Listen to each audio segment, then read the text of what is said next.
안녕하십니까. 직무이해와 기업 분석. 오늘 그 7주차 수업을 시작하겠습니다. 오늘은 QA, 품질 보증 직무에 대해서 말씀을 드리겠습니다. 먼저 시작하기 전에 중간고사 대체 리포트는 그 시은 5명이 지금 수강하고 계시는데요. 오늘까지 다 제출을 하셨습니다. 그래서 중간고사는 전원 다 제출하셨고요.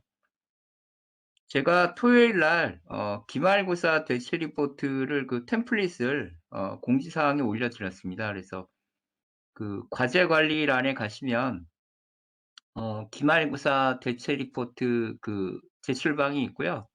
거기에 템플릿이 있습니다. 그래서 어 그 템플릿 보시고 제출하시면 될 것 같습니다. 기말고사 대체 리포트는 영문 레주메이하고요. 영문 직무 분석인데요.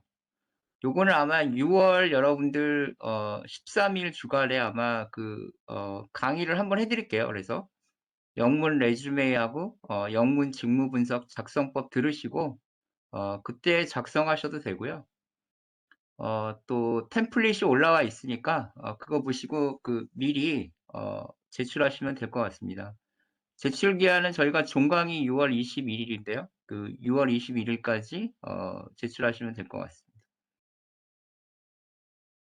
그리고 그 1:1 핵심 역량 코칭을 제가 지난주 토요일까지 이제 14 명을 역량 코칭을 했고요. 내일 또 한 분이 신청을 하셔서 이제 15 명이 신청을 하셨는데 저희가 직무이해와 기업 분석 이거 필수 조건입니다. 그래서 여러분들 아직 신청 안 하신 분들은 더 신청하시면 되겠고요.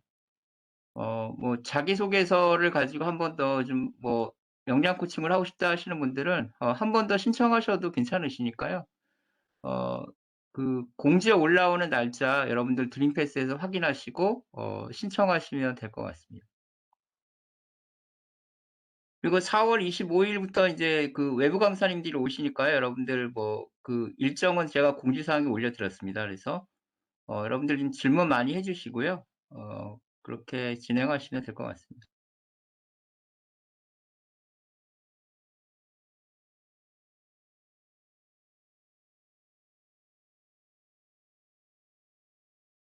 오늘 그 품질 보증 직무에 대해서 진행을 하도록 하겠습니다. 저희가 인제 이 품질 보증이라는 거는요.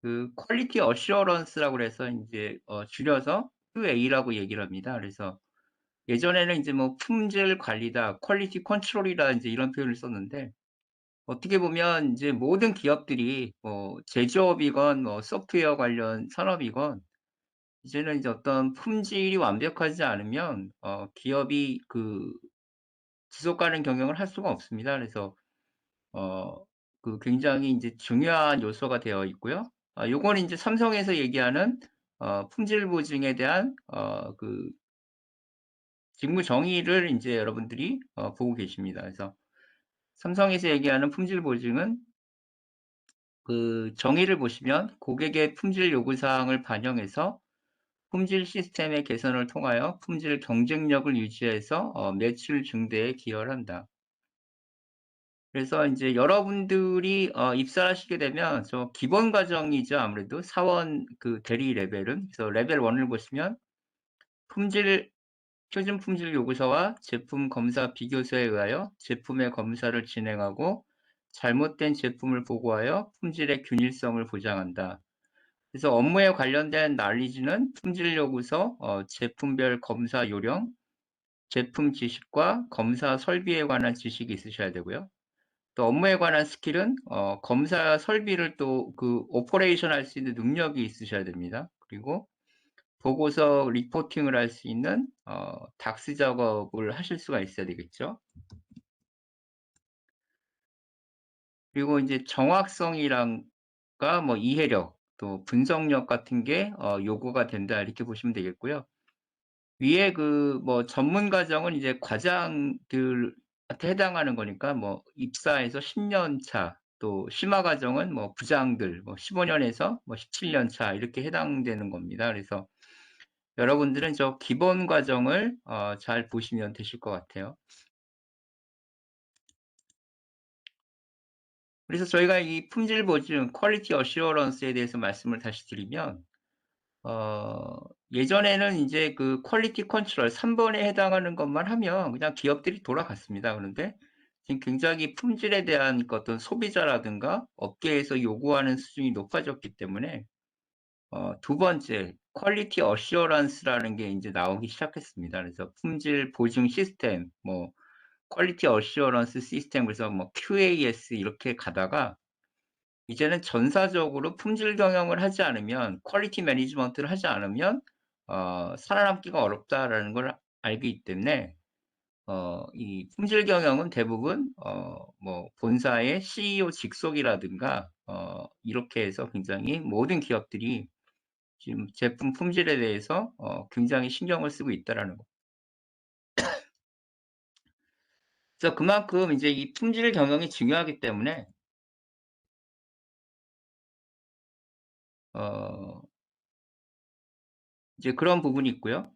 올해가 인제 뭐 오늘부터 뭐 이 격리 해제가 인제 되죠. 24 시부터 이제 해제가 되는데 지금 3년 차로 여러분들 이제 비대면 수업을 하시다 보니까 뭐 격리 해제와 상관없이 3월 달부터 이 대면 수업을 하는 대학들이 굉장히 많이 늘어나고 있습니다. 인제 그런 것들 역시 이 품질 경영이라는 측면에서 보면 인제 어떤 학교 구성원인 여러분들 같은 재학생들의 어떤 품질 요구에 대해서 학교 당국 측이 더 이상 이제 비대면 수업을 하는 것이 쪼끔 어 '변화가 있어야 되겠다.' 이런 식으로 해서 인제 아마 3월 달부터 대면 수업을 하시는 학우분들이 계실 거고요. 또 고학년 입장이라면 나 뭐 자격증도 준비를 하고 이래야 되는데 통학을 하게 되면 뭐 왕복 2 시간 뭐 원거리에서 오시는 분들은 뭐 왕복 뭐 서너 시간이 걸리는데 '차라리 비대면 수업이 더 나은 것 같다.' 그래서 뭐 고학년하고 저학년하고 이제 그런 게 좀 많이 갈리시는데 이런 것도 어떤 품질 경영 차원에서 보시면 대면 수업과 비대면 수업이 확연하게 지금 달라지고 있다 이렇게 보실 수가 있을 것 같아요.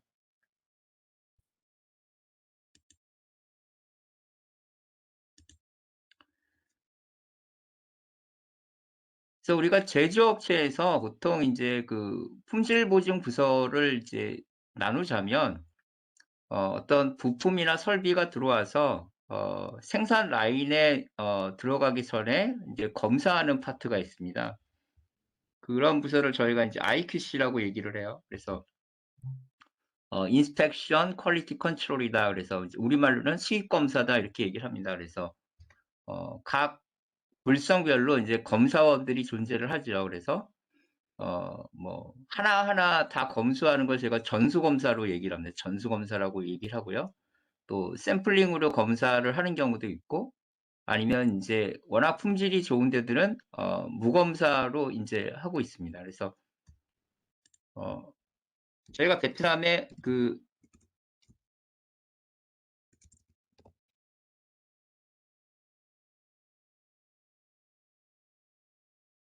태광산업이라고 있습니다. 여기가 인제 그 나이키의 어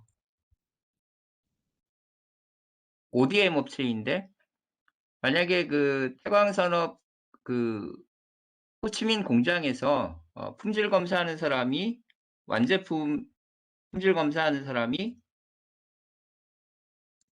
이 패스트 도장을 찍으면 그냥 나이키 본사에서 "아 이건 합격 제품이다."라고 해서 인제 물건을 인정을 해 줍니다. 그래서 만약에 이번 라트가 우리가 뭐 35,000 개의 신발 라트가 수출을 하는데 호치민 공장에서 라트 넘버 뭐 30,000 번에서 뭐 60,000 번까지 패스트 도장을 찍어서 나갔다 그러면 그 선적한 물량에 대해서 다 비용을 지불을 한다라는 거죠. 그래서 원래는 이제 나이키 본사 애들이 나가서 검사를 해야 되는데 그거를 태광산업 자체에서 인제 어느 정도 품질 확보가 되어 있기 때문에 그렇게 해서 쟤네가 이제 패스 도장을 찍으면 다 그 뭐 신용장상에서 금액을 다 인정을 해 준다. 이렇게 볼 수가 있다. 굉장히 태광산업이 자체적으로 품질 관리를 굉장히 잘하고 있다. 이렇게 보실 수가 있겠습니다.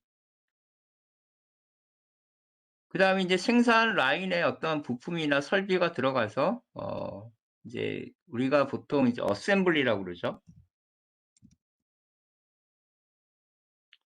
이 조립을 통해서 물건이 완제품이 나오게 되면 품질관리부서엔 또 이 완제품 검사하는 팀이 있습니다. 그래서 이거를 오브젝트 퀄리티 컨트롤이라 해서 OQC, 완제품 검사라고 얘기를 하는데요. 만약에 현대자동차에서 제네시스가 출고가 됐는데 완제품 검사팀에서 이거를 이제 테스트를 해보다 뭐 불량이 발생했다 그러면 다시 한번 재작업을 시킵니다. 그래서 우리가 재작업을 이제 리웍이라고 그러는데 이 리웍을 통해서 다시 완제품 검사를 다시 한번 받아서 그래서 통과가 돼야지만 이제 그 현대자동차의 야드에 나가 있다가 울산 공장에 들어오는 자동차 글로비스의 자동차 전용 선박에 태워 가지고 이제 수출하는 국가로 수출을 하게 되는 겁니다. 그렇기 때문에 이 품질 보증 부서에서 부품을 검사하는 수입 검사나 완제품을 검사하는 이 OQC나 다 굉장히 중요한 파트다 이렇게 보실 수가 있겠습니다. 그다음에 세 번째는 이제 신뢰성 검사가 있습니다. 그래서 이런 체인버에 넣어 가지고 우리는 이제 그 베이킹이라고 얘기를 하는데요. 이 열을 올려 가지고 뭐 60도, 65도 뭐 혹은 70도, 75도에서 신뢰성을 테스트를 합니다. 그래서 만약에 전자제품이라면 그렇게 높은 온도에서 견딜 수 있는가, 아니면 다시 뭐 영하 몇 도에서 견딜 수 있는가, 이런 전자제품을 뭐 한다라든가, 자동차 같은 경우라면 도어 부분이 뭐 만일 정도 로보트가 열었다 닫았다 테스트를 해서 뭐 힌지에 이상은 없는가, 이런 것들을 테스트하는 신뢰성 검사가 있습니다. 그래서 신뢰성 검사에서 인제 나중에 5월 30일 날 저기 삼성의 김영환 교수님이 오셔서 인제 그 강의를 하시겠지만, 반도체 같은 경우 지금 계속 품귀 현상을 겪는 부분이 유독 이 자동차 관련된 반도체들이 지금 품귀 현상이 생겨서 뭐 현대자동차 같은 경우는 인기 차종의 경우 계약하고 차를 받으려면 8개월이 걸린다, 지금 그런 말이 나오고 있는 게, 반도체는 신뢰성 검사하는 레인지가 다른 반도체보다 이 자동차용은 굉장히 넓습니다. 그래서 왜 그러냐면 어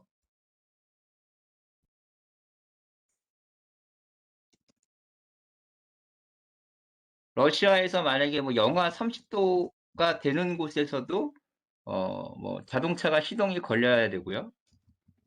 또 뭐 애리조나에 있는 투싼, 이런 사막지대에서도 뭐 55 도죠. 섭씨 55 도에서도 시동이 걸려야 되기 때문에 이 템퍼레처 레인지가 자동차에 들어가는 반도체는 뭐 -40 도에서 한 75 도까지를 견딜 수 있는 그런 반도체가 차량에 들어가게 됩니다. 그렇기 때문에 이 자동차용 반도체 같은 경우는 일드가 잘 안 나오게 됐죠. 왜냐하면 그만큼 만들기가 어렵기 때문에 이 생산 일드가 많이 나오지 않으니까 웨이파를 뭐 10,000개를 투입해 봐야 뭐 만약에 생산 일드가 20%다 그러면 어 오케이 되는 제품이 10,000개 투입해서 2,000 개밖에 안 나오니까 반도체 입장에서는 굉장히 만들기가 굉장히 까다로운 공정이라는 겁니다. 그래서 지금 그 세계적으로 이 자동차 반도체를 만드는 게 어떻게 보면 물론 뭐 인공위성이나 여기에 들어가는 반도체도 굉장히 그 온도 변화가 레인지가 넓지만 거의 그 인공위성에 들어가는 반도체급으로 만들기 어려운 게 자동차에 들어가는 반도체입니다. 그래서 어 지금 일시적으로 이 반도체가 품귀 현상을 겪고 있는 게 아니라 그 이 템퍼레처 레인지가 넓기 때문에 이 반도체 만들기, 차량용 반도체 만들기가 굉장히 까다롭다. 또 더군다나 지금의 자동차를 보시면 뭐 전기차라든가 수소 자동차라든가 이런 쪽으로 가게 되면서 전장 부품이라고 그러는 일렉트릭 파츠가 많이 들어가게 됩니다, 반도체들이. 그래서 더 수량도 많이 들어가야 되고 그렇기 때문에 차량용 반도체가 굉장히 구하기가 좀 어려운 상황이다, 이렇게 보시면 될 것 같아요. 그다음 품질 보증 부서에서 그 이제 여러분들이 검사하는 계측기가 있습니다. 그래서 계측기를 뭐 2 년에 한 번씩 검교정을 해야 되는데 그래서 이 0점을 맞추는 거를 해야지만 계측기가 뭐 틀리게 검교정을 하게 되면 뭐 사실 뭐 품질 관리가 안 되는 거 아니겠습니까? 그래서 계측기 검교정 업무도 굉장히 중요한 업무라는 겁니다. 다음 5 번에 보시면 품질 보증 업무는 생산 공정을 완벽히 이해해야 된다. 그래서 6 번은 제품의 설계 컨셉이라든가 이런 걸 잘 이해를 하셔야 되고요. 제조 공정 프로세스 전문가 레벨로 이해를 해야지만 이 QA 부서를 잘 운영을 하실 수가 있다라는 겁니다.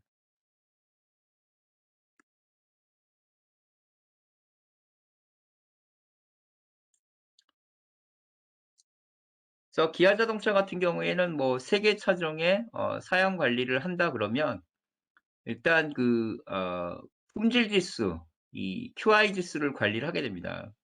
퀄리티 인덱스 관리를 하다가 어느 자동차 공장이나 이 외부에 공개를 안 하는 그 공정 중에 하나가 이 도장 공정입니다. 인제 페인팅 공정은 잘 그 외부에 공정을 안 하고 있고 그 자동차 회사들만의 그 팬톤 컬러라고 그러죠. 그 인제 고유의 이 팬톤이라는 회사에서 개발한 그 컬러 칩을 가지고 인제 색상을 만들기 때문에 어 외부에 잘 공개를 하지 않는 굉장히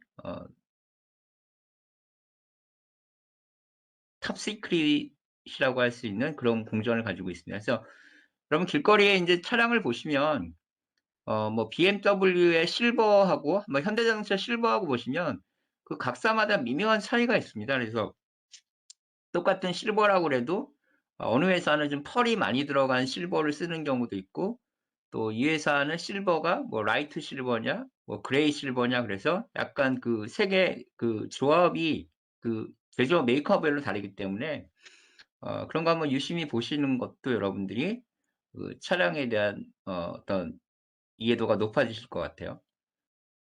다음 외장 품질 개선 업무를 또 이 QA에서 하고 있고요.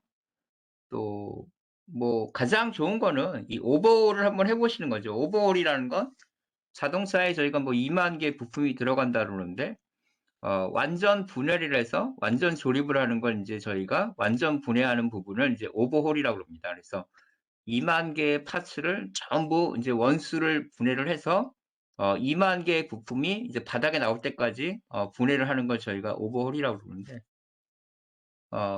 그만큼 차량에 대해서 이렇게 정확하게 알아야 된다라는 거죠. 그래서 이 오버홀이라는 건 이런 부분이 있었고요.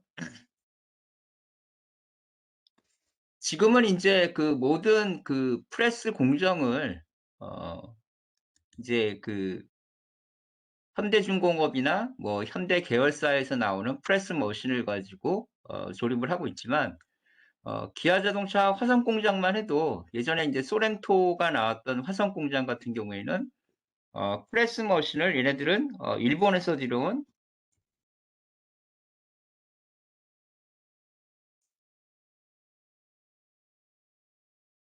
그 가와사키 중공업의 프레스 머신을 가지고 그 프레스를 했었습니다. 그래서 현대자동차는 이제 현대중공업에서 나온 프레스 머신을 가지고 5,000톤 프레스 머신을 가지고 그 철판을 이렇게 했었는데 이게 기계에 따라 가지고 절단이라든가 이런 것들이 뭐 아무래도 좀 다르지 않겠습니까? 그래서 이런 것들이 차이가 있었는데 지금은 이제 기아 자동차도 전부 인제 뭐 현대에서 나온 그런 프레스 머신을 쓰고 있으니까 현대차나 기아차나 프레스만 놓고 보면 뭐 품질의 차이가 뭐 똑같다라고 보시면 될 것 같습니다.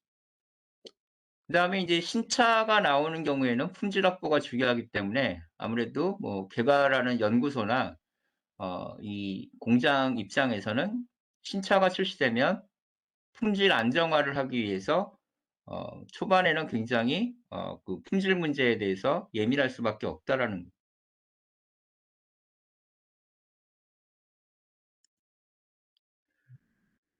그다음에 SK 하이닉스 같은 경우는 반도체 신제품 인증 평가하는 부분이 있고요.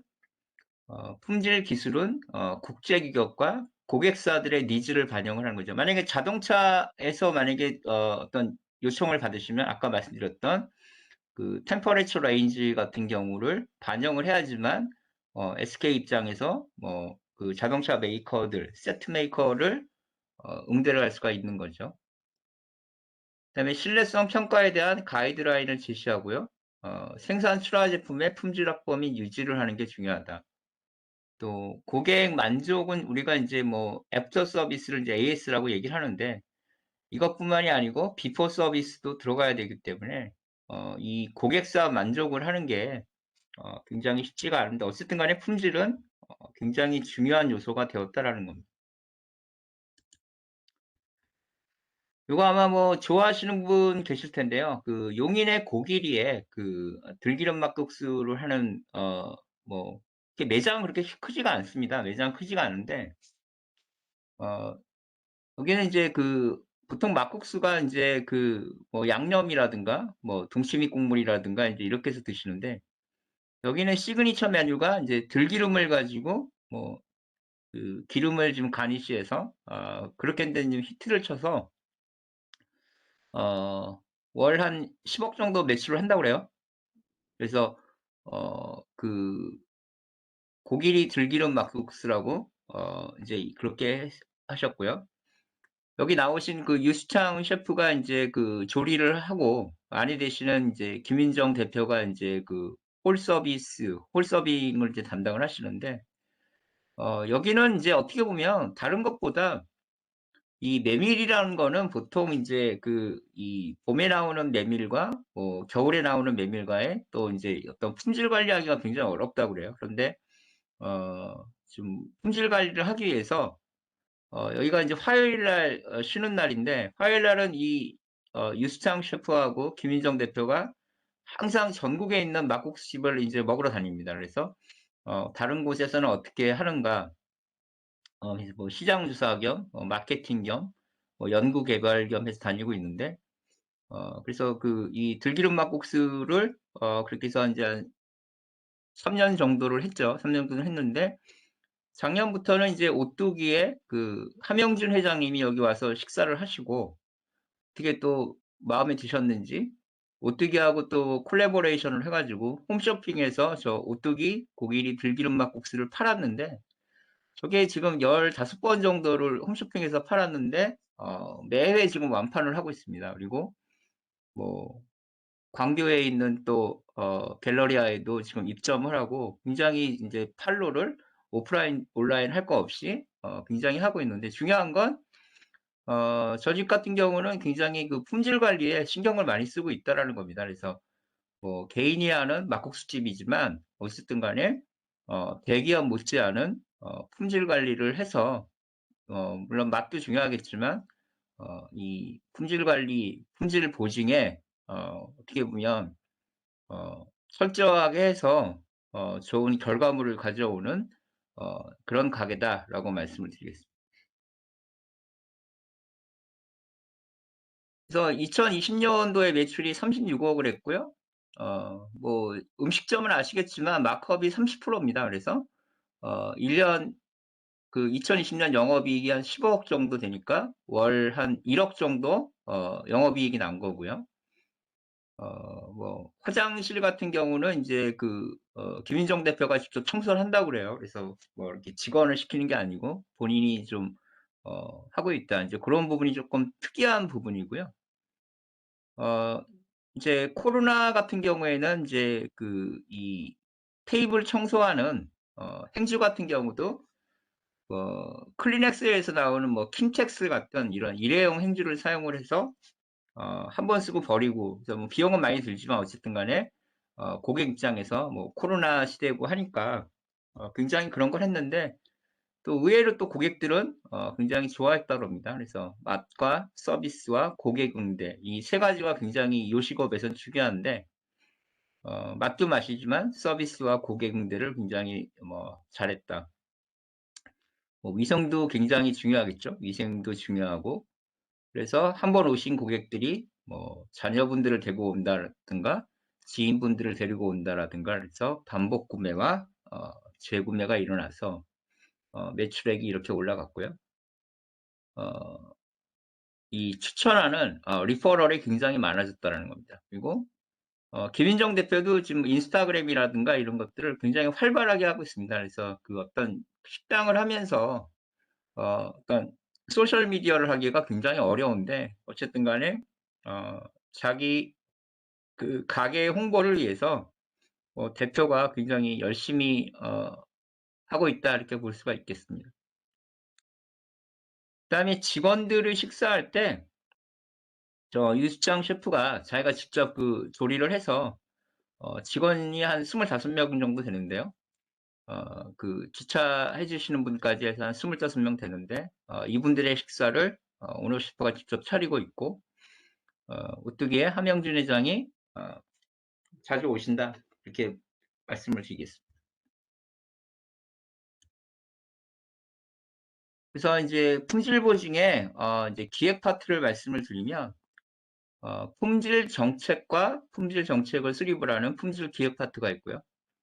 회사 제품의 품질을 유지하기 위해서 고객 요구 사항과 품질 요구 사항을 파악하여 생산 제품과 공정에 대해서 품질 정책과 어 목표 계획을 수립을 하는 게 굉장히 중요하다는 겁니다. 그래서 품질 검사 기준에 대한 방법과 절차를 수립을 해서 품질 계획을 하는 게 굉장히 중요하다는.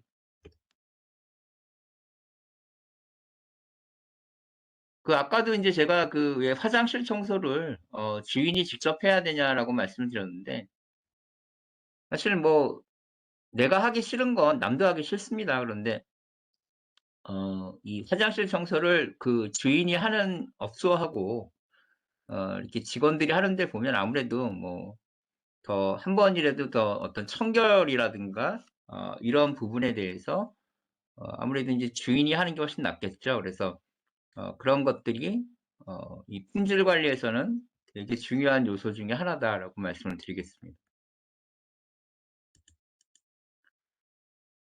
그다음 인제 이 품질 보증에서 또 빠질 수 없는 게 이 ISO 시리즈입니다. 그래서 국제 표준 기구라고 그래서 International Organization for Standardization 이라고 얘기를 하는데요.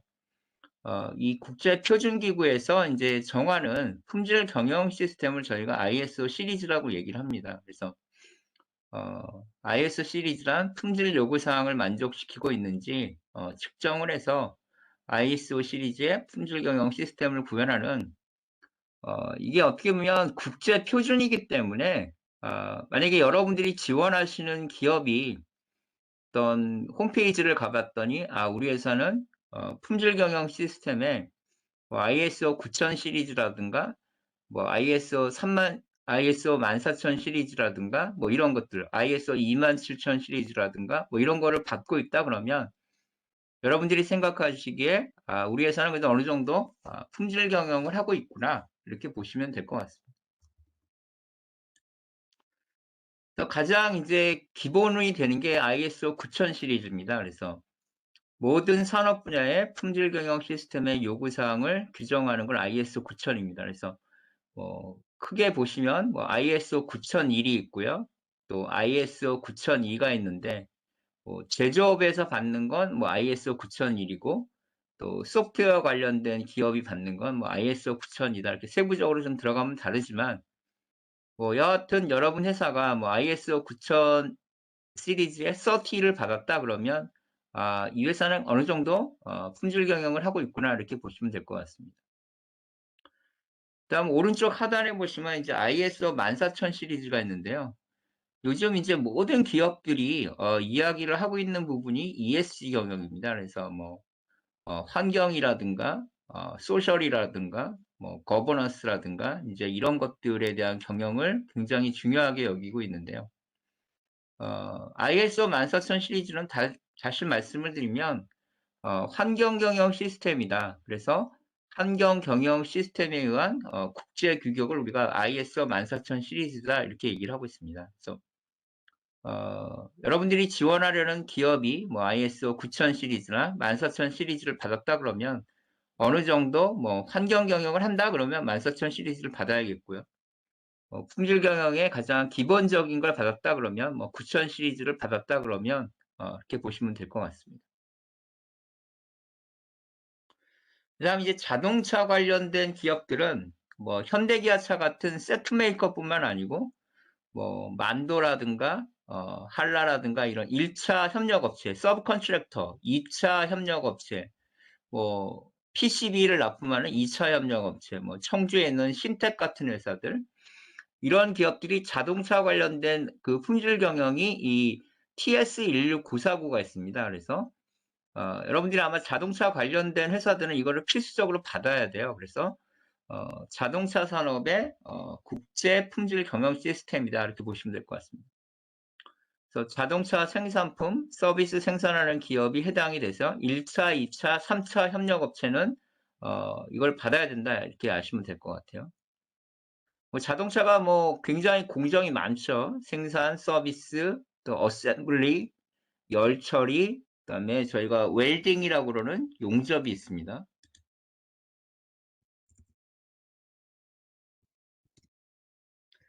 웰딩이라는 용접이 있고요. 그다음 페인팅 도장이 있고요.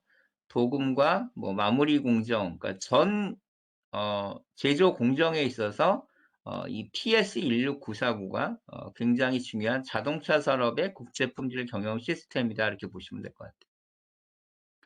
그러니까 여러분 회사가 어떤 1차 협력 업체인데 뭐 포드나 GM에 수출을 하고 싶으면 기본적으로 인제 그 구매 담당자가 물어보죠. "여러분 회사는 TS16949 인증을 받은 게 있습니까?" 그러면 이제 받은 게 있으시면 여러분들이 뭐 PDF 파일로 보내주시면 되겠습니다. 그다음 인제 안전 보건 경영 시스템은 OHSAS 18001이라는 게 있는데요. 이건 역시 뭐 안전 보건 경영 시스템에 해당하는, 우리가 그래서 굉장히 안전 경영에 특화되어 있습니다라고 보여주실 때 이런 것들을 요구를 한다라는 겁니다. 그다음 정보통신 관련된 쪽에서는요. TL9000이라는 게 있습니다. 그래서 정보통신 산업의 설계, 개발, 생산, SISM, 그다음 메인터넌스, 요런 관련된 게 TL9000이 있고요. 그다음에 IEC 27001 시스템은 정보 보안 경영 시스템입니다. 그래서 지금 개인정보 보호가 굉장히 중요해지고 있습니다. 그래서 이 보안 정책이라든가 정보 보안 조직, 그래서 뭐 DPO라고 그래서 뭐 최고 정보 보안 책임자, 이렇게 요구를 하고 있고요. 그다음에 유럽 같은 경우에는 이 개인정보법을 GDPR이라는 규정이 있습니다. 그래서 General Data Protection Regulation이라고 얘기를 해요. 좀 적어 드릴게요.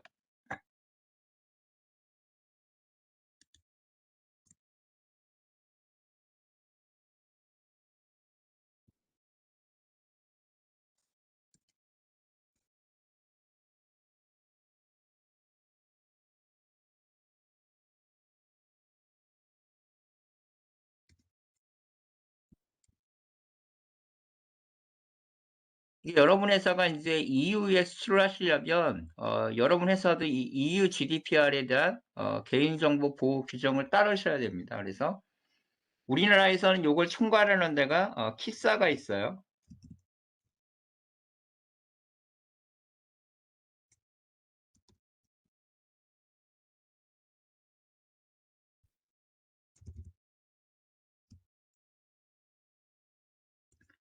그래서 한국인터넷진흥원, 그 여러분들이 구글이나 네이버에서 검색하시면 키사 홈페이지에 가시면 이 EU GDPR에 대한 그냥 한글 버전으로 자세한 설명이 되어 있습니다. 그래서 여러분들이 그 PDF로 다운로드 받으셔 가지고 이 EU GDPR 규정을 한번 읽어 보시면 여러분들이 유럽에 수출할 때 어떤 개인정보 보안 규정을 보는지를 여러분들이 잘 아실 수가 있습니다. 우리나라가 몇 년 전에 뭐 KT하고 어 인터파크가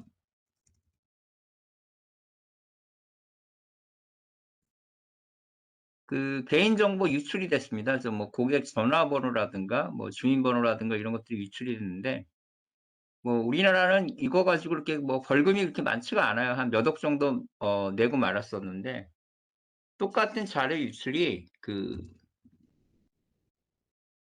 영국 항공에서 2017년에 있었습니다. 그래서 이 브리티시 에어웨이즈에서 뭐 고객 정보라든가 뭐 신용카드 정보라든가 이런 게 유출이 되는 게 있었는데, 영국 항공이 그 영국 정보보안청에서 벌금을 얼마나 줬냐면 우리나라 돈으로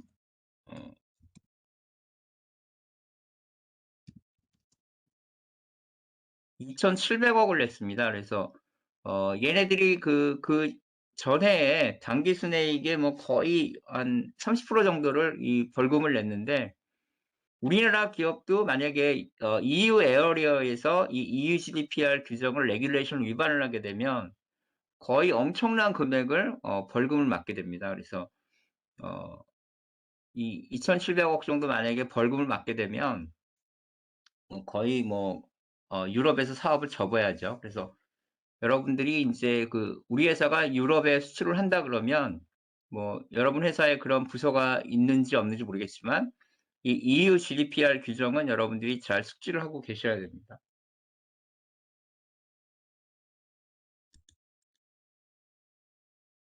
그다음 이제 F&B라고 그래서 이 푸드 앤 베버리지 쪽으로 가시는 분들은 ISO 22000 시리즈가 있습니다. 그래서 식품 안전 경영 시스템에 해당을 하고요. 많이 들어보셨을 겁니다. 뭐 해썹이라는 유해 음식물에 대한 관리 규정이 있죠. 그래서 뭐 우리는 뭐 해썹 인증을 받았습니다. 그러면 여러분들이 일단 그 회사 제품을 어느 정도 안전한 그 제조 환경에서 만들었구나.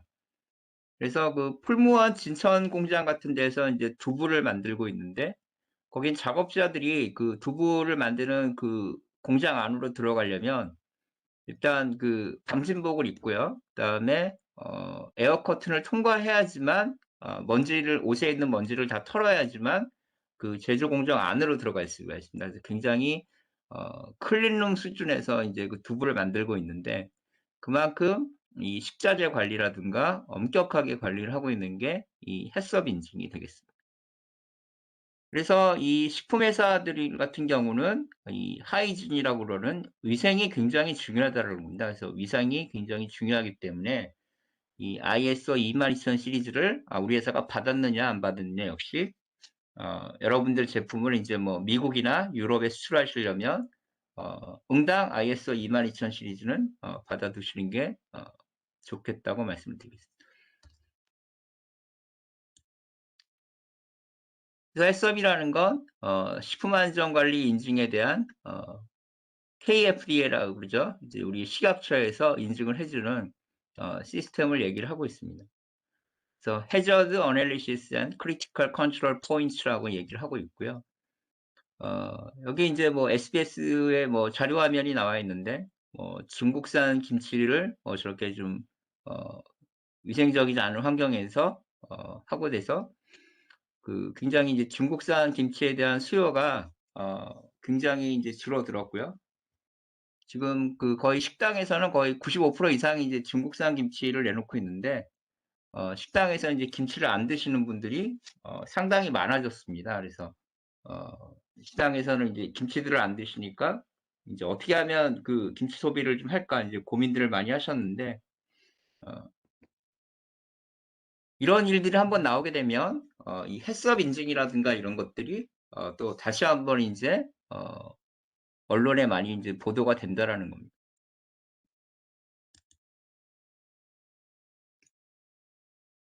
이건 인제 여러분 학교에서 가깝죠. 신당동에 있는 이제 호박식당이라는 매장인데요.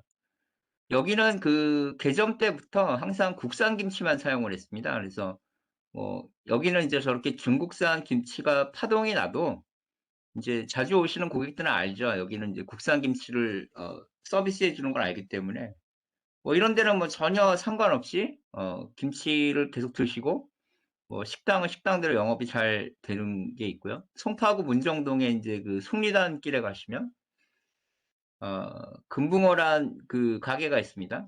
그래서 여기 같은 경우에는 그 볶음김치, 국산 볶음김치하고 수비드 삼겹살을 내놓고 있는데, 뭐 그런 어떤 김치 파동이 나더라도 뭐 이런 호박 식당이나 금붕어 같은 식당 같은 경우는 굉장히 뭐 장사를 잘하는 그런 경우들을 보여드렸는데, 그러니까 꾸준하게 어떻게 보면 그냥 국산 김치를 서비스를 하면 이런 파동이 오더라도 거의 뭐 지장을 안 받는다, 이렇게 이제 말씀을 드릴 수가 있겠습니다.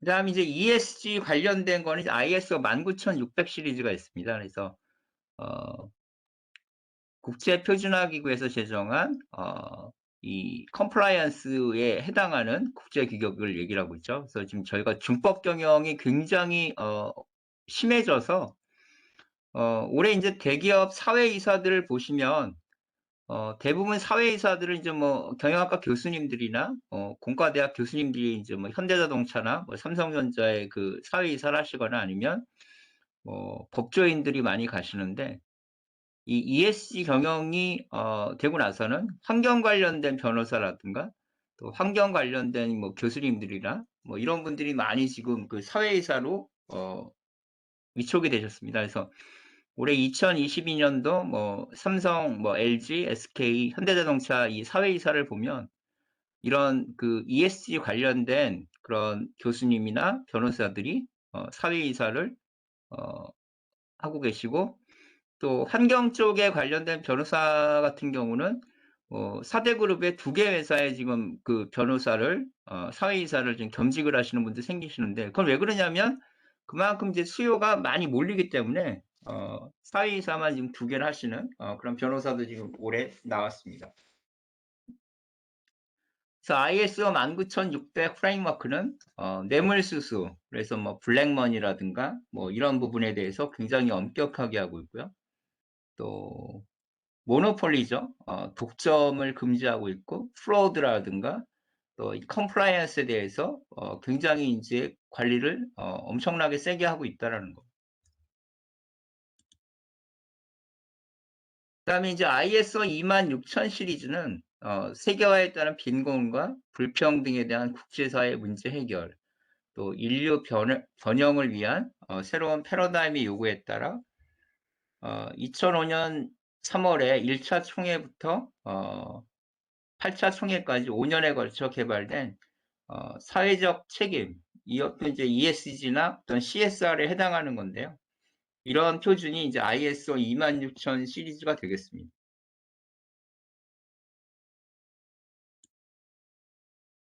그래서 ISO 26000 시리즈를 보시면 ESG 관련 ISO 국제 표준에 이제 환경, environmental에 해당하는 건 국제 표준 아까 ISO 14001이라고 얘기를 했고요. 환경 경영이 되겠습니다. 그리고 소셜, S에 대한 거는 ISO 26000 시리즈인데요. CSR, CSV, 사회적 책임에 해당하는 분이고요. 거버넌스, 지배 구조에 대한 거는 ISO 19600이 컴플라이언스 경영 시스템이고요. 그다음에 ISO 37001 시리즈는 앤티 프로드입니다. 앤티 프로드. 그래서 어 반부패 방지 경영 시스템을 이야기를 하고 있습니다. 그래서 어쨌든 간에 지금 ESG 경영이라는 거는 뭐 대기업, 공기업 할 것 없이 지금 굉장히 우리가 2022 년도에 모든 기업들에 관해 굉장히 중요하게 여기고 있는 어 국제 표준 품질 보증 프로그램이다, 이렇게 보시면 될 것 같습니다.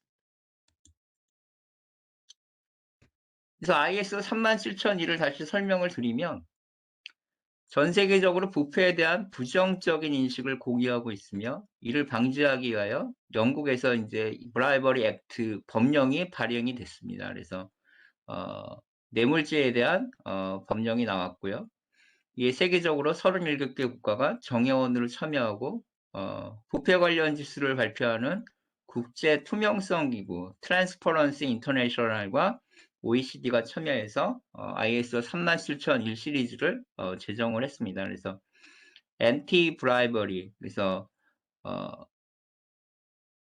뇌물이라든가 이런 것들에 대해서 반부패 방지에 대한 그런 품질 시스템이 ISO 37001이다 이렇게 보시면 될 것 같습니다. 그래서 윤리경영회가 있어야 되고요. 윤리경영 홈페이지를 구축을 해야 됩니다. 그래서 컴플라이언스 프로그램 CP가 있어야 되고요. 부패 리스크와 부패 방지, 또 공정거래를 하는 시스템을 운영을 해야지만 ISO 3001 30를 받으실 수가 있겠습니다.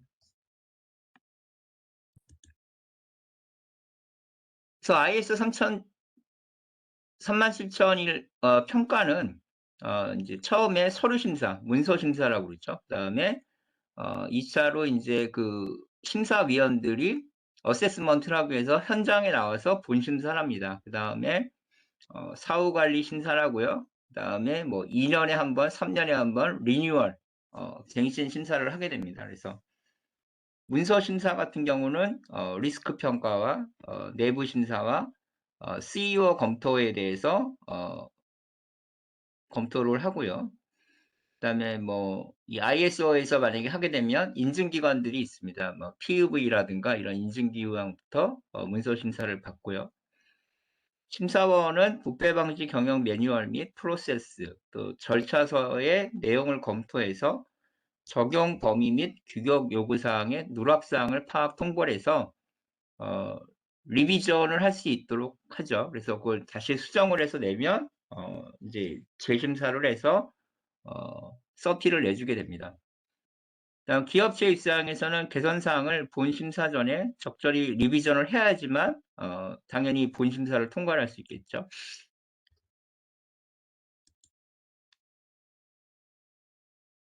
그래서 ESG는 이제 지금 굉장히 중요한 요소가 되고 있고요. 이게 뭐 품질 보증에도 들어가지만 전사적으로 여러분들이 ESG가 굉장히 중요한 요소다 이렇게 보시면 되겠습니다. 그래서 기업의 non-financial 비재무적 성과를 판단하는 기준으로 ESG를 쓰고 있고요. 뭐 기후변화 영향이라든가 사업장의 환경 오염물질 저감, 그다음에 친환경 제품 개발과 같은 요소가 포함되며 산업안전, 뭐 하드굿 거래 제품 서비스의 안전성, 공정 경쟁 뭐 이런 것들이 해당이 됩니다.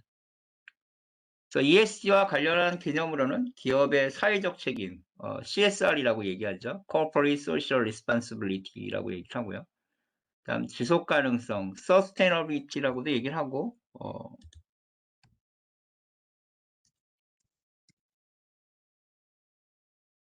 고잉 컨선이라고도 얘기를 합니다. 그래서 이 기업이 계속 지속 가능할 수 있겠느냐 이렇게 이제 볼 수 있는 것들이 있는데 제가 지난 시간에 말씀드렸죠. DJSI 지수가 있다. 그래서 다우존스 서스테이너빌리티 인덱스가 뭐 월드 지수가 있고 아시아 퍼시픽 지수가 있고 코리아 지수가 있는데 내가 지원하는 기업이 적어도 DJSI 코리아 티어에 들어가면 그래도 뭐 지속 가능 지수가 굉장히 높은 기업이구나 이렇게 여러분들이 판단하시면 된다고 말씀을 드렸습니다.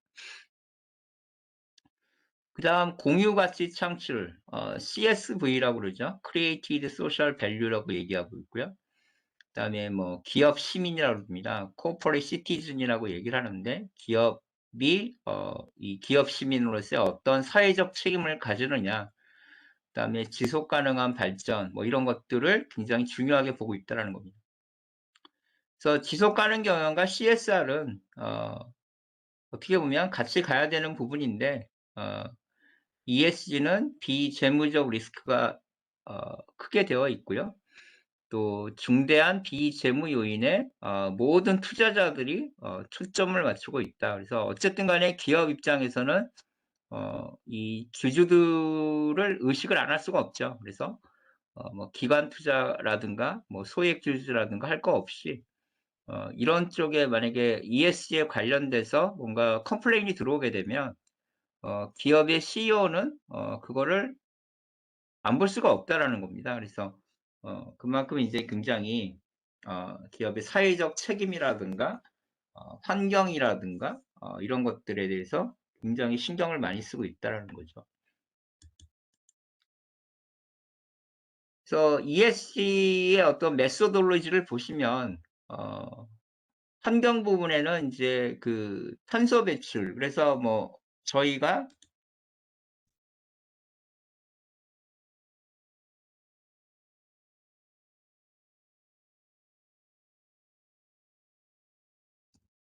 작년도 같은 경우에는 이제 이 COP26이라고 그래서 탄소 저감에 관련된 거를 영국의 이제 글래스고우에서 열렸습니다. 그리고 원래 COP28 다음 총회를 저희 뭐 부산이나 여수나 뭐 이런 데서 유치하려고 그랬는데 이 COP28은 이제 아랍에미레이트에서 이제 유치를 했고요. 저희는 이제 다음에 뭐 COP33을 이제 한번 노려보고 있습니다. 그다음에 기후 변화, 이 클라이밋 체인지에 대해서 또 이제 여러 가지 이야기들을 하고 있고요. 뭐 카본 제로 2050 해서 우리나라는 2050년까지 탄소 배출을 뭐 제로로 하겠다. 뭐 이제 이런 것들을 하고 있죠. 그래서 탄소가 나오지 않는 그런 선박 엔진을 지금 뭐 현대중공업에서 개발을 하고 있고요.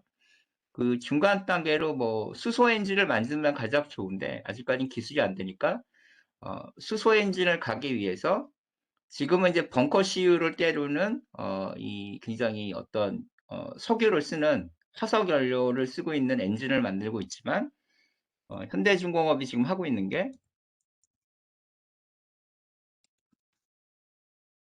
암모니아로 가는 엔진을 선박용 엔진으로 만들어서 탄소 저감을 굉장히 떨어뜨리는 걸 하고 있습니다. 그래서 최종적으로 이제 암모니아로 가는 엔진이 이제 최종 목적은 아니고 결국은 이 수소 엔진입니다. 수소 엔진인데 그 전 단계로 이 암모니아와 암모니아 엔진이나 암모니아 H2 뭐 컴바인된 그런 엔진을 만들어서 어쨌든 간에 해양을 오염시키는 이 벙커 CU가 빨리 이제 시장에서 데일아웃이 되게끔 만들고 있는 정책을 피고 있다라는 거죠. 항공기 같은 경우도 더 그 기체를 좀 가볍게 해서 항공유를 좀 적게 쓴다라든가 또 유럽 같은 경우에는 어느 정도 일정 규모의 이산화탄소를 발생을 하면 아예 영공을 못 오게끔 그래서 노후된 항공기는 아예 EU 영공을 들어오지 못하게끔 해서 지금 최신 나오고 있는 신기제 같은 경우에 보시면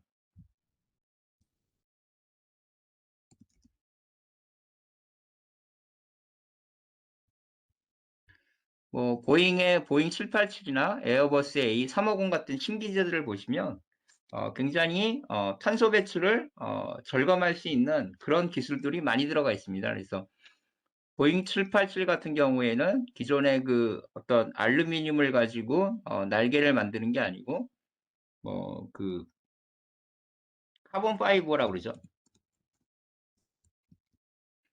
이 탄소 섬유를 가지고 날개를 만들어서 뭐 굉장히 가볍게 한다라든가 아니면 좀 탄소를 배출을 덜하게끔 그런 식으로 이제 만들어서 가는 그런 부분들을 가지고 가고 있습니다. 그래서 환경 오염을 굉장히 적게 하는 이런 부분이 있고요. 다음 소셜 부분에서는 이제 고용 평등, 또 지역사회 기여, 뭐 제품의 안전성 이런 부분을 많이 보고 있고요. 거버넌스는 투명 경영, 또 사업 윤리, 그다음에 엔티 뭐 브라이버리라고 해서 이제 부정부패, 뭐 뇌물, 블랙머니 뭐 이런 부분에 대해서 굉장히 ESG 경영을 많이 보고 있다라는 겁니다.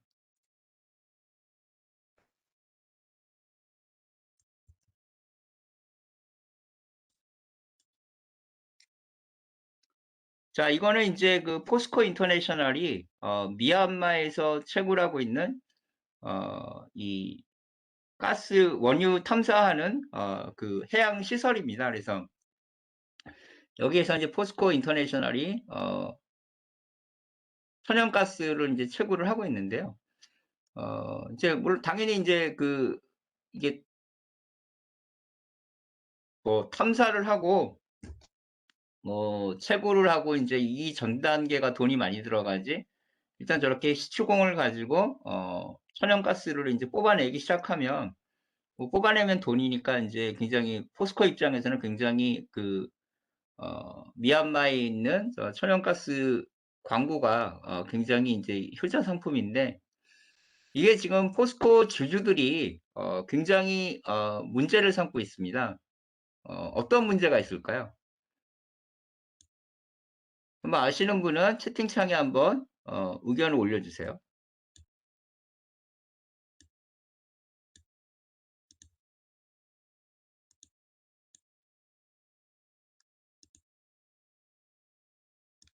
어떤 문제가 있을까요?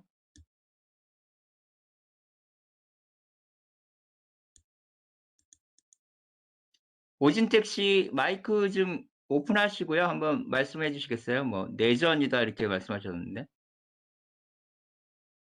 오진택 씨?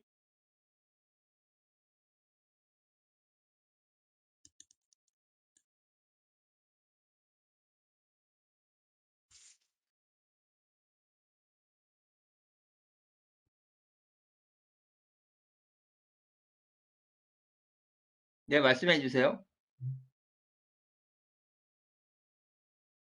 네. 네, 말씀하세요.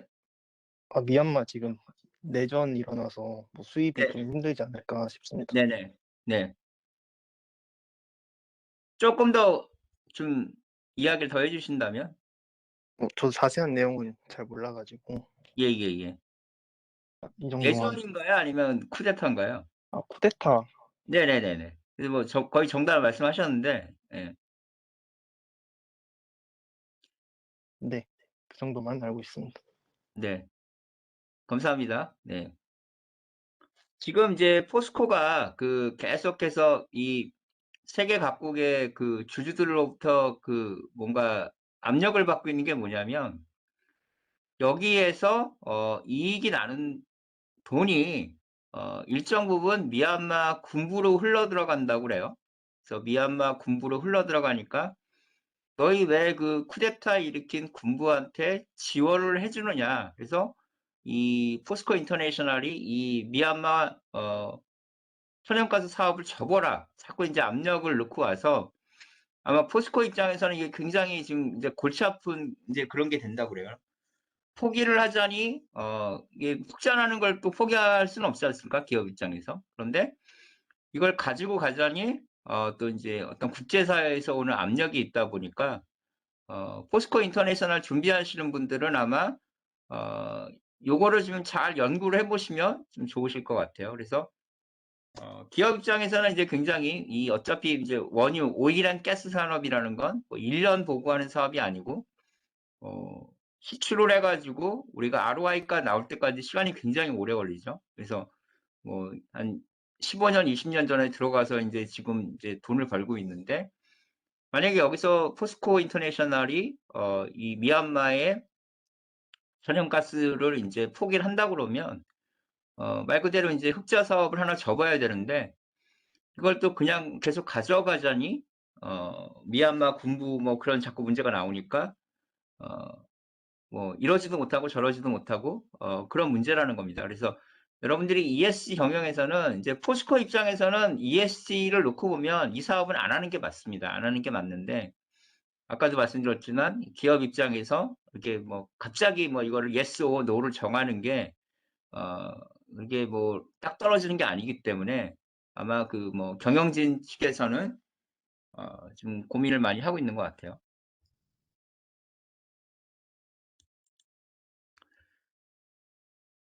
다음 이제 품질 관리를 보시면 완제품에 대한 품질 요구 사항을 만족시키고 있는지를 시험하고 측정을 하죠. 그래서 원자재를 저희가 로우 머티리얼이라고 그러는데 원자재 구매, 제품 개발, 생산 공정, 출하 시 모든 생산 공정에서 품질 검사를 실시를 합니다. 그래서 부적합 사항이 발견되면 해당 부서에 통보를 해서 뭐 구매 생산 관리 또 뭐 영업 뭐 다 불러 가지고 이제 원인 분석을 합니다. 그래서 뭐 구매가 잘못됐으면 이제 구매한테 뭐 좀 개선을 하라고 그러고요.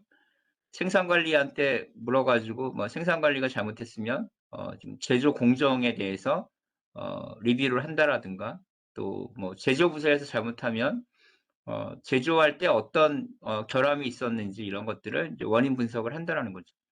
근데 결국은 이제 원인을 찾아야지만 우리가 품질 확보를 할 수 있기 때문에 그런 걸 이게 리뷰를 하면서 우리가 원인을 발견하는 게 굉장히 중요하다라는 겁니다. 그래서 표준화된 품질 관리 시스템을 유지하는 게 굉장히 중요하다.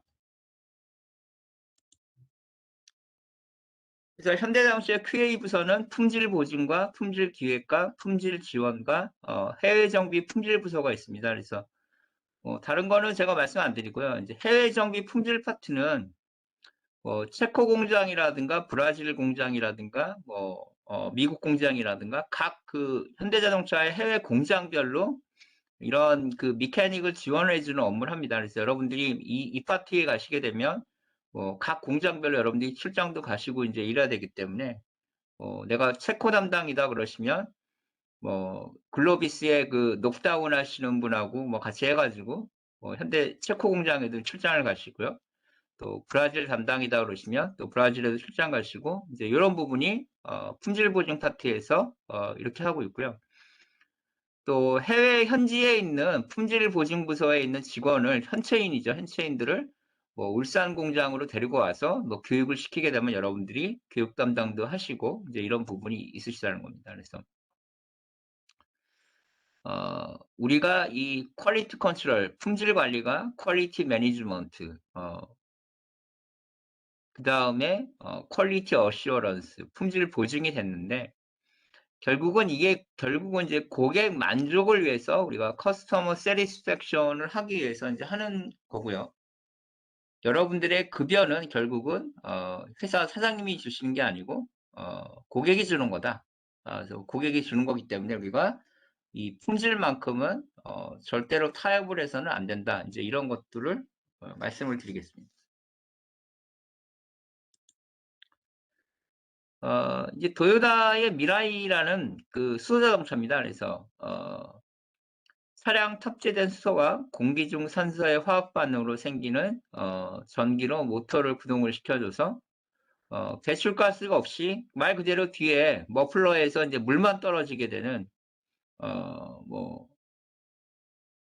청정 자동차죠. 그래서 이걸 이제 저희가 FCV라고 그러는데 도요타에서 지금 이 미라이라는 자동차는 지금 굉장히 잘 팔리고 있습니다. 그래서 이제 현대자동차도 이제 이 수소 자동차를 하게 되면 아마 어떤 환경 오염이라든가 이런 거에서는 가장 이상적인 자동차라고 그러는데 문제는 제가 지난 시간에도 말씀을 드렸지만 이 충전소예요, 충전소.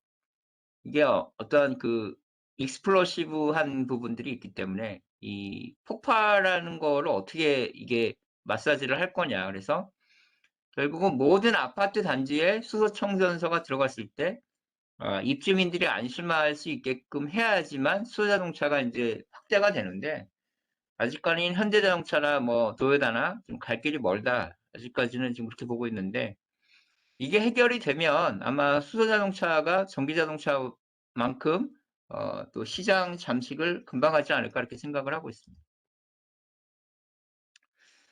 이 수소자동차는 5월 23일 날 그 현대자동차 남양연구소에서 그 인사팀장을 했던 오신종 교수가 올 겁니다. 그러면 여러분들이 더 자세하게 물어보시면 좋겠습니다.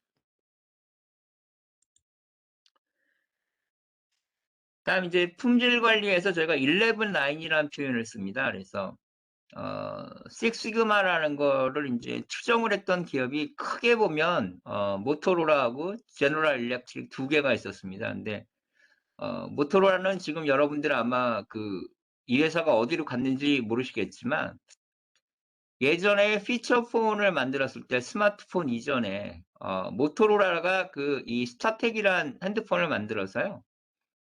우리나라에서 마켓쉐어 1등이 모토로라였고 2등이 노키아였습니다. 그리고 삼성이나 LG 이런 것들은 이런 것들이 아니죠. 삼성이나 LG는 마켓쉐어가 초기에는 거의 미미했었는데 거의 모토로라가 49%, 노키아가 40% 해서 거의 양분을 했었습니다. 그러다가 스마트폰이라는 생태계를 넘어오면서 저희가 이제 결국은 애플하고 삼성이 우리나라 지금 내수를 거의 양분을 하고 있는데 이 모토로라하고 노키아는 이 2007년도에 그 아이폰이 나왔을 때 이제 좀 대응을 늦게 했죠. 그래서 저희가 이제 아이폰 3가 이제 2007년도에 서비스를 시작을 했었는데 2008년부터 이제 모토로라하고 노키아가 굉장히 회사가 점점 매출이 줄어들었습니다. 그래서 지금 중국 회사에 팔려서 어디로 갔는지도 모르고 있는데 하여간에 이 모토로라하고 GE가 굉장히 품질 관리에서 금과 옥조처럼 했던 게 이 식시그마입니다. 식시그마. 그래서 말 그대로 식시그마라는 건 100만 개를 제조를 했을 때 분량이 3개나 4개가 나오는 거예요. 그래서 100만 개를 만들었는데 분량이 3개라 그러면 엄청난 이 품질 관리를 하는 겁니다. 그런데 그렇게 식시그마를 했던 모토로라나 GE도 결국은 인제 견디지를 못하고 이제 회사들이 다 뭐 스핀오프가 되고 다 이제 다른 회사로 넘어갔는데, 이제는 식시그마 정도로 품질 관리를 하면 안 되는 시대가 됐다라는 겁니다. 그래서 지금은 저희가 11-9이라고 얘기를 합니다. 그래서 11-9이라는 건 말 그대로 9가 11개 들어가는 품질 관리를 얘기를 합니다. 그래서 99.9999999%의 제품이 완제품의 어떤 그 성공률을 얘기를 하는 겁니다. 그래서 이 정도면 거의 뭐 분량이 0.00001% 아니겠습니까? 그래서 뭐 거의 뭐 분량이 제로라고 얘기를 하고 있는데, 이렇게 11-9의 품질 관리를 해야지만 이제 먹고 살 수 있는 세상이 왔다라는 겁니다. 그래서 이 11-9은 다시 얘기하면 거의 저희가 제로 디펙트라고 얘기를 하는데, 이 분량의 어떤 제조업에서 분량률 제로라는 건 사실 이게 이게 인간의 영역이냐 뭐 그렇지 않냐 뭐 여러 가지 얘기가 나오고 있는데, 그만큼 품질 관리를 해야지만 여러분들이 인제 살 수 있는 그런 시대가 되셨다라는 거. 그래서 이 제조업에서 가장 품질 관리 잘하는 회사 중에 하나가 이 LS 니코통입니다. 그래서 일본의 니코라는 회사하고 인제 LS 그룹의 그 재련을 같이 하는 동재련을 하는 회사를 이제 LS 니코통 재련이라는 회사를 만들었거든요. 그래서 24K 골드바 1 짜리를 인제 이 회사에서 만드는데, 말 그대로 금물을 녹여 가지고 저 1 골드바를 만드는 거예요. 그래서 오늘 날짜로 1가 266 돈인데, 어 1 짜리 골드바 하나의 가격이 8,474만 원입니다. 그래서 어 저 LS 니코동 재련에서 만든 골드바를 뭐 신한은행에서 그냥 아무 지점에나 팔지는 않고요. 뭐 신한은행 PB센터라든가 뭐 아니면 다른 시중은행의 어떤 PB센터에서 저 1 짜리를 파는데, 말 그대로 저거를 가지고 전 세계 어디서든지 환금성이 좋은 그 품질 서키가 되기 때문에 뭐 어느 나라에 가서 팔든지 간에 저 가격을 다 받으실 수가 있다라는 거예요. 8,374만 원을. 그래서 그만큼 품질 관리를 해야지만 저 1 골드바가 나온다라는 겁니다. 그래서 만약에 물을 인제 부었는데, 주물 틀에다 물을 부었는데 뭐 바닥에 터 가지고 인제 저 금물이 떨어져서 작업자가 그걸 뭐 자기 주머니에 넣었다. 그러면 뭐 아무래도 금물이 뭐 한 2 돈이 됐다. 그러면 한 200,000원 돈을 가지고 자기가 하게 되면 99.99%의 저렇게 순도가 안 나온다라는 겁니다. 24K 골드바 순도가 안 나오기 때문에 그만큼 품질 관리를 굉장히 잘하고 있다. 여러분들이 어떤 제조업을 하실 때 저 1 골드바를 만들기 위해서 퓨리티라고 그러죠. 이 순도가 굉장히 중요한데 그런 품질 관리를 나는 하고 있는가? 여러분들이 한번 반문을 해 보셔야 된다라는 거.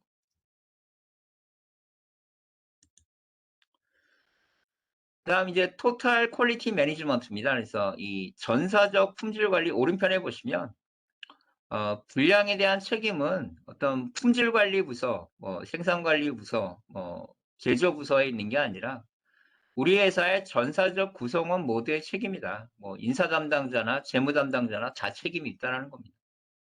그래서 품질 문제는 개발 단계부터 시작을 하고 있고요. 시작 전부터 품질 경영 시스템을 확보를 해야 된다. 그래서 품질에 대한 신뢰는 어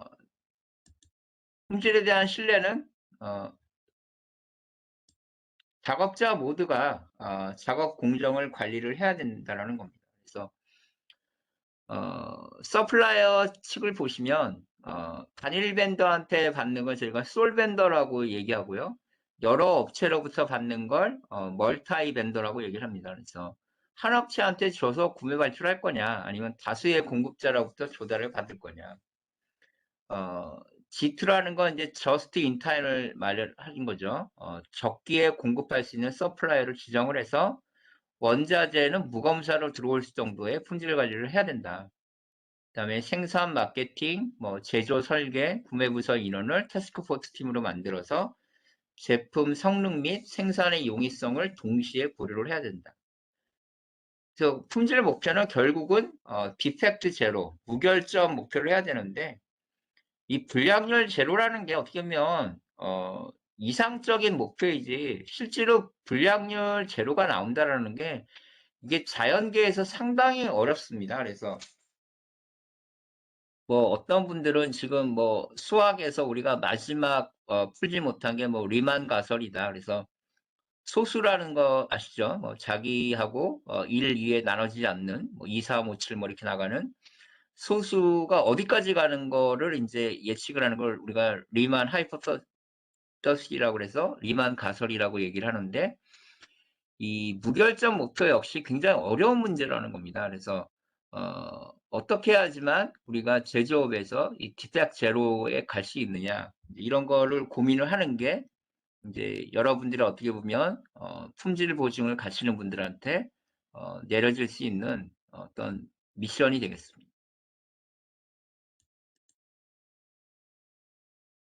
그래서 이제 소니 같은 경우에 일본에서 만들었을 때보다 샌디에이고 공장을 갔더니 일본은 이제 저 불량률이 저 벨 커브가 나왔습니다. 그래서 정기 분포를 했었는데 샌디에이고 공장은 이게 하한선과 상한선이 저렇게 나올 수 있는 굉장히 여러 가지 그 불량 요소가 상한선에도 걸치고 하한선에도 걸치는 그런 불량이 나왔는데 품질을 봤더니 일본에서 만든 거는 D등급이나 F등급이 제품 선적한 거 비율을 봤더니 0.3%가 나왔고요. A등급이 68%가 선적이 됐는데 샌디에이고 공장은 F등급은 없었지만 품질 향상에 주력을 못해서 이 A등급이 굉장히 떨어졌다라는 겁니다. 그래서 도쿄 공장하고 비교를 해보면 도쿄 공장은 리페어를 할 수 있는 비용이 굉장히 적은 비용이 들었던 반면에 샌디에이고 공장은 이 품질 관리가 굉장히 도쿄 공장에 비해서 떨어지더라. 그래서 이런 것들을 하는 것이 굉장히 차이가 났더라는 게 어떤 전사적 품질 관리에서 하나에 나왔던 사례가 되겠습니다. 요거는 여러분 선배입니다. 산업시스템공학과를 다녔고요.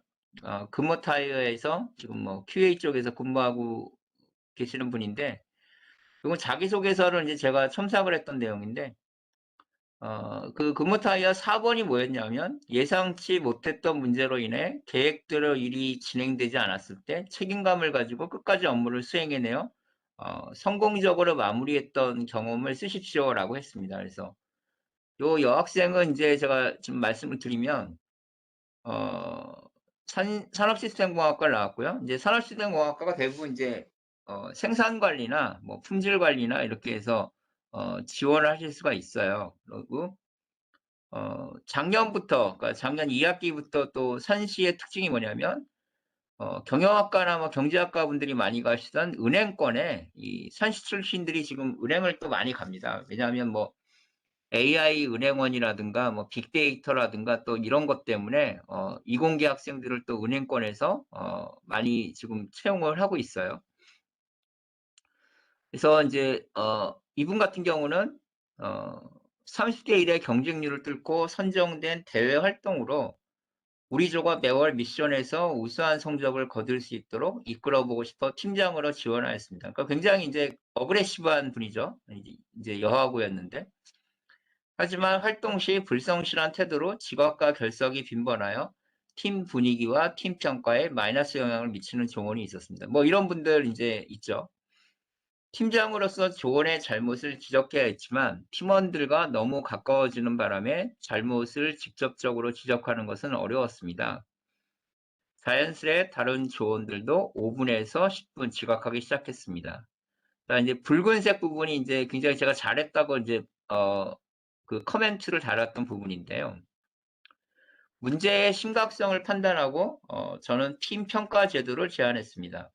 이후 한 달에 한 번씩 팀원들을 평가할 시간을 마련하여 서로 평가하고 자신이 부족한 점을 파악할 수 있으며 부담스럽지 않게 문제점을 지적할 수 있는 분위기를 형성할 수 있었습니다.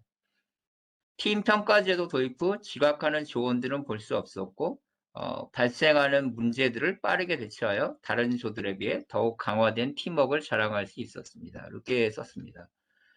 보시면 요 분이 어떤 거를 팀장을 하면서 뭘 잘하셨을까요? 한번 여러분 의견을 채팅창에 한번 적어봐 주세요.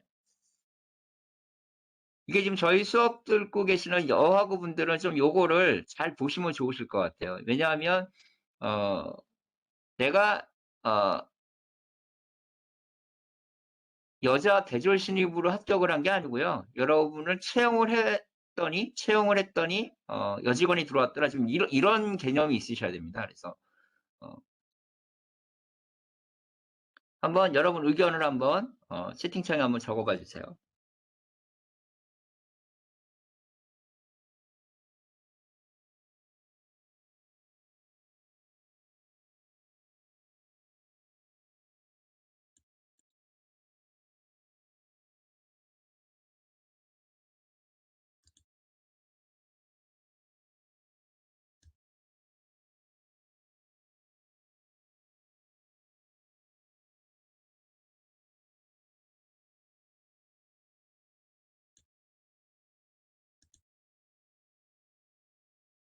한번 의견 올려봐 주세요. 제가 기프티콘 하나 드리겠습니다. 기프티콘.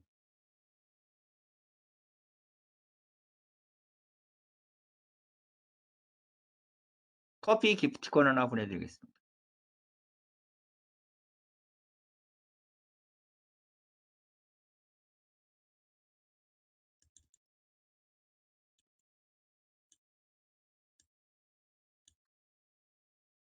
의견 채팅창에 한번 올려봐 주세요.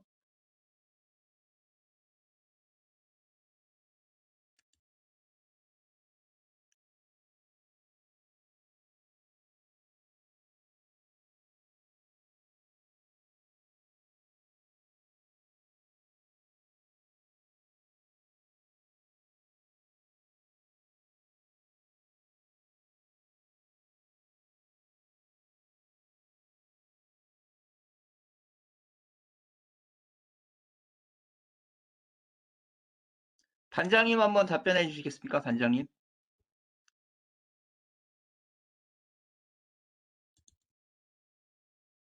아, 네.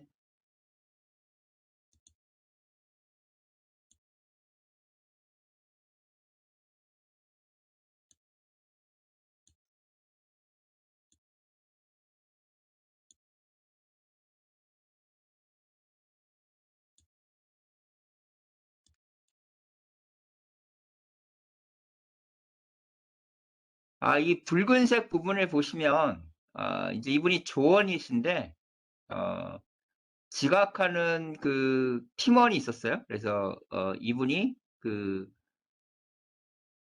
요 붉은색 부분이 제가 잘했다고 지금 그 마킹을 한 부분인데 반장님 의견을 한번 말씀해 주세요.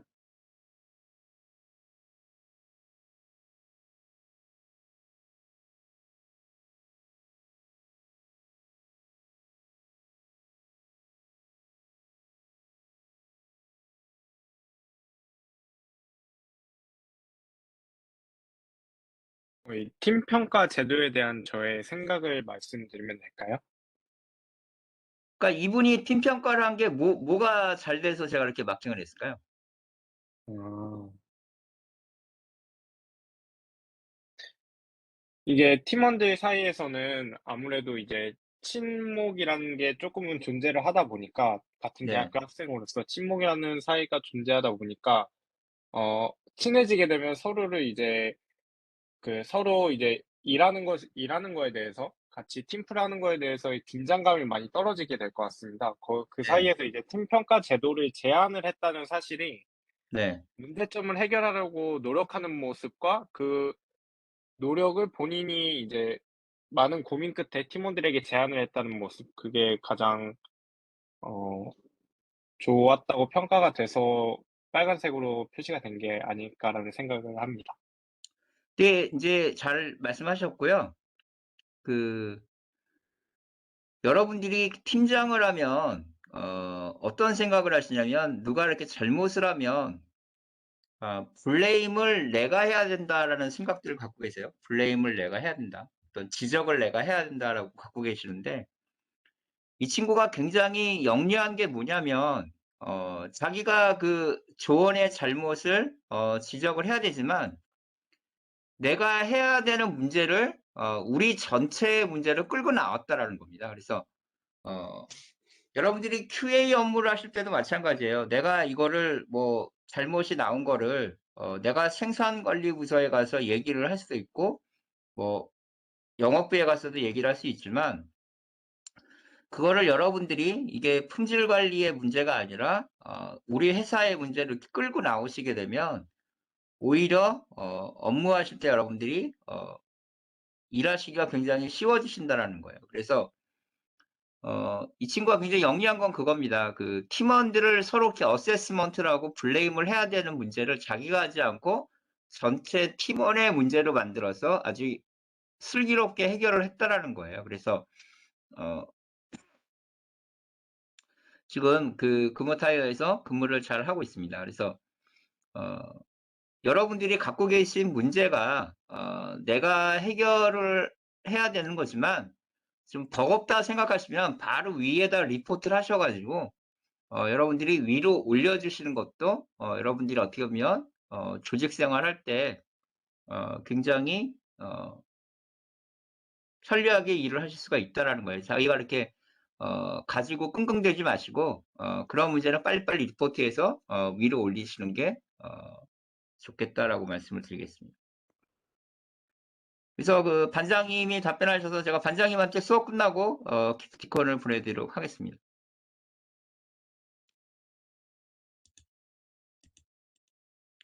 그 제가 준비한 건 여기까지고요. 좀 늦게 오신 분들이 계셔서 제가 안내 말씀 다시 한번 리마인더하고 수업 마치도록 하겠습니다. 오늘 그 중간고사는 쉬운 5명이 저희 수강하고 계시는데요.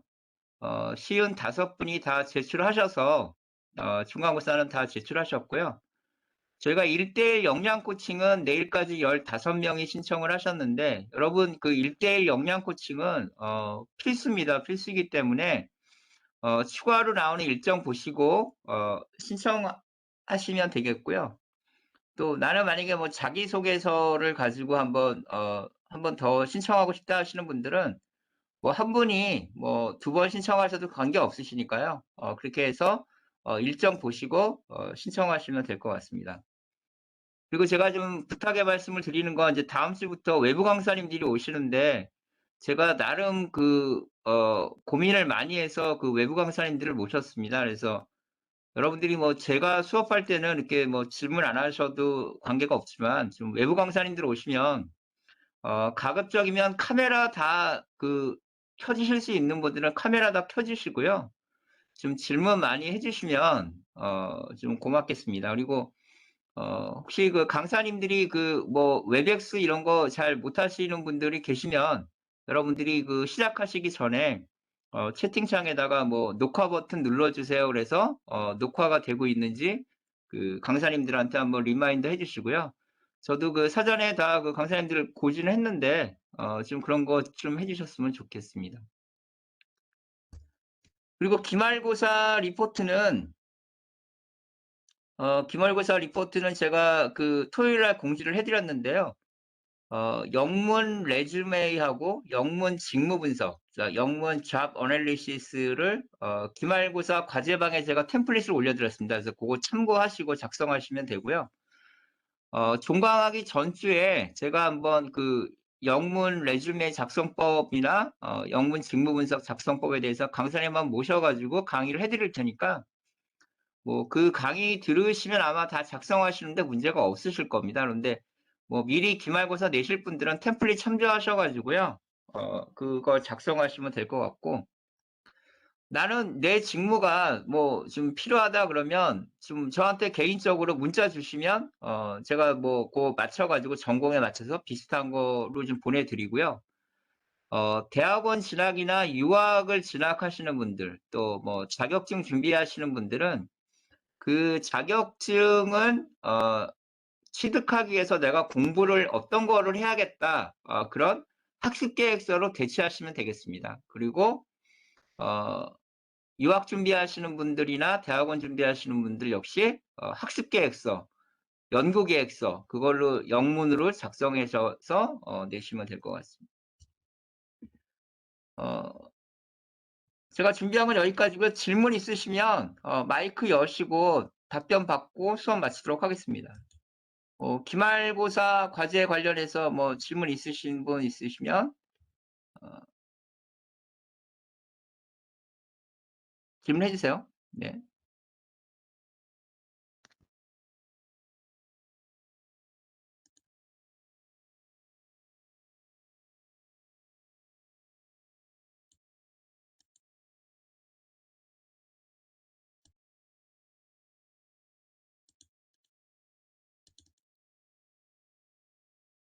질문 있으시면 질문하세요.